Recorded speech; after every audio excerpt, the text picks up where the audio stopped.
football preview show here on GameTimePA.com. I'm John Buffone, and with me is Andrew Callahan of the Lebanon Daily News, and we're here to break down the 3 playoff games involving LL teams this weekend. Andrew, 9 teams entered the district playoffs, 5 remaining, but at least 2 will be going home since 2 are head-to-head LL matchups this week. A lot of good matchups, actually 2 rematches from the regular season. So let's get started with the Quad A matchup. Hempfield, Township. Both these teams had Section 1 championship aspirations at the beginning of the year. Both fell to Wilson. They played in Week 10. Township came out with a 2-touchdown win. That indirectly gave them a home game for this playoff game. We're going to be hosting the Black Knights. Do you see a different outcome in this one, or do you maybe see Township once again coming out on top? I think what you're going to see either way is going to be a very close game, which is not exactly going out on a limb here. A good offensive performance from Township, but Hempfield has been all the team that we expected them to be at the beginning of the season. We saw in their matchup with Wilson, which was a nail-biter, again, against the Blue Streaks, and I think they're going to be right there and then. This is just going to be a matchup of whoever makes the fewest mistakes. You've been worn down for so many weeks, allow 11 into the season. There's so much on the line, and I think, they always say it's tough to beat a team 3 times. In this instance, it might just be tough enough to beat them twice.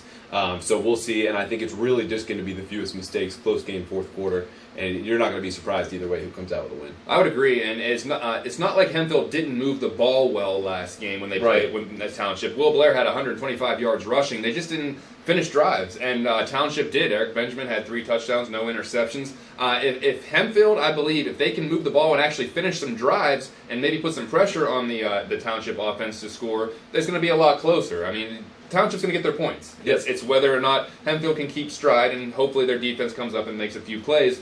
Like you said, though, not going to be surprised with either outcome in this game. It's going to be a really, really good game. Let's drop down to AAA, where another rematch, in Section 2 rematch. Both of these are co-champions of the section, by the way. Lampeter-Strasburg traveling to Solanco. Now, Solanco had a 28-point victory over the Pioneers earlier in the season, but the Pioneers haven't lost since then. Their last loss came to Solanco, and they've rattled off 7 straight. Their run defense has improved a little bit, but Solanco ran for over 350 yards against the Pioneers in their first matchup, and they have been clicking on all cylinders other than that hiccup to Manheim Central in Week 10 that gave 3 teams a part of the Section 2 crown. It's going to be a rocking atmosphere in Quarryville, and I was there for the game against Manheim Central. You had to be there about 5 hours early if you wanted a seat, and I'm going to expect more of the same this week. Do you think the Pioneers have changed enough, or they're peaking at the right time to compete with Solanco here? I think they absolutely have. I mean, you mentioned the 7 straight wins. 5 of their last 6 games, they've scored more than 40 points, and I think they've had to play their best ball since, because they only knew they could be in the conversation for a co-championship with the section if they went on such a streak, and they did. So I think they're clicking at the right time. They had a very good first-round matchup against Palmyra, which brought it again close towards the end, and LS was able to put them away 41-20. And Palmyra's offense, again, like Solanco's, of course it's different, but more run-oriented, and I think that's helped prepare them. But the thing is, if they're not able to slow the Mules down by a good 100 yards or so from that first match, which you mentioned they got steamrolled 352 yards, they're going to have problems. And it really comes down to that. There's not a whole lot of different scheming you're going to be able to do at this point with 11 weeks of film out there and available to study. It's just going to come down to fundamentals in the trenches. But if they get some, early momentum and stops, particularly on 3rd down or even a couple 3rd and shorts, that could go a long way to Ellis getting that early lead, which, as we know, is critical to any hope of victory against the Mules. Yeah, if the Pioneers can get 1 or 2 defensive stops, I mean, they have a great quarterback in Bear Shank. If they can get a 2-touchdown lead, and I know that's easier said than done against Solanco, but if you can get even a touchdown lead and try to make Solanco play from behind and get out of their comfort zone a little bit of not just pounding the rock every play, anything can happen. These are 2 teams that know each other very well, 2 coaching staffs that know each other pretty well now. I'm going to obviously give the edge to Solanco, but I wouldn't be surprised with any outcome on this one once again.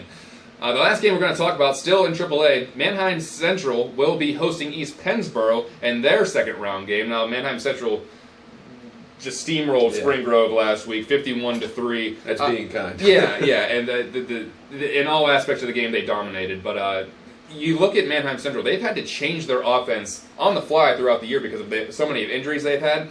So now you have Cody Kegerice, the quarterback, who's running the ball a lot, ran for over 100 yards, passed for over 100 yards last week. Damon Camacho had 4 touchdowns, ran for over 130 yards against Spring Grove. They've had to tweak some things, but as they've tweaked it, they're starting to gel now in this new philosophy that they're having. they could be getting hot at the right time. And once again, Manheim Central, another co-champion of Section 2. And they have an opportunity to potentially make a pretty big run here if they can get past East Pennsboro, who I know played a team in your neck of the woods earlier this year in Palmyra. They did. They opened against Palmyra, and that was a close Cougars victory. Palmyra had a really good start to the season before injuries hit for them. East Pennsboro is going to be known for their defense, and they're another program, maybe not to the level of Manheim Central, but they've got that pedigree where you know they're going to be at least in the conversation at this time of year. For me, I would even argue that Manheim Central's already, not peaked necessarily, but they're definitely got hot at the right time. We saw in their last regular season game against Solanco, and they haven't lost a step with that beatdown Spring Grove. This is a team that, has a pedigree of more than anyone else in the league. They've shown it time and time again, even with a first-year coach, who had been there, and they're used to it, but they're able to adjust and do so many different things where those struggles and injuries have certainly benefited them to this point, and you can see that in the way that they played. I think Central's going to go on. This would be a surprise. The previous two, either way it shakes out, you're not going to be surprised either way. This one, if Manheim Central's going home, that would be registered as a big shot. I agree. And talking into head coach Dave Hahn after the game, he said our big thing that he was concerned about was they didn't want to have an emotional letdown after beating Solanco, which was a huge emotional win. Yeah. They didn't want to fall flat in their first playoff game. And they didn't. Not at all. They were clicking on all cylinders. And like you said, the other two games I can see being a toss-up. Yeah. Manheim Central loses this one, I'm going to be surprised. Well, that about wraps it up for the LO Football Preview Show. 5 teams enter this weekend. Only 3 at most can come out of it since there's 2 head-to-head matchups. So until next time, I'm John Buffone for Andrew Callahan. Enjoy the games.